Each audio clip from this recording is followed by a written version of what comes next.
হাঁপানিয়া থেকে অনেকটা হেঁটেছি, একটু হাঁপিয়েও পড়েছি।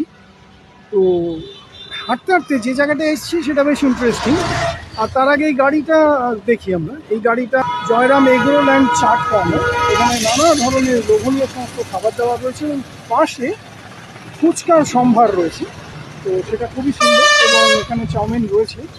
তো এর ঠিক উল্টো দিকে যেটা দেখাবো আপনাদের সেটা হচ্ছে এই, ওখানে লেখাই রয়েছে। আর স্ট্রাকচারটা চেনা চেনা।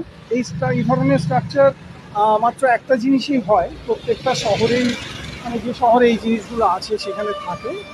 হ্যাঁ, আপনারা ঠিকই ধরেছেন, ওইখানটায় লেখা আছে, একটু জুম করি, না করলেও চলবে, আপনারা চিনে গেছেন। ইয়েস, এটা হচ্ছে আগরতলা শহরের সায়েন্স সিটি। তো সায়েন্স সিটির ভেতরে আর যাচ্ছি না, কারণ আমাদের ওখানে সায়েন্স সিটিটা ভীষণ সুন্দর। না, আমি এটা খারাপ সেটা কখনোই বলবো না, অবশ্যই না। তো এর ভেতরে আর যাচ্ছি না, তার বদলে একটু হাঁটি।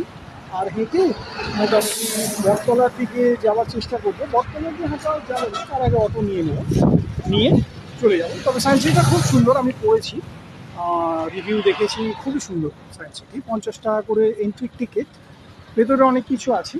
তবে হ্যাঁ, এটা মানতেই হবে, আমাদের সায়েন্স সিটিটা অনেক বড় এবং ভেতরে এন্টারটেনমেন্ট যা কিছু আছে, শিক্ষণীয় যা কিছু আছে, সেটা জাস্ট ভাবাই যায়।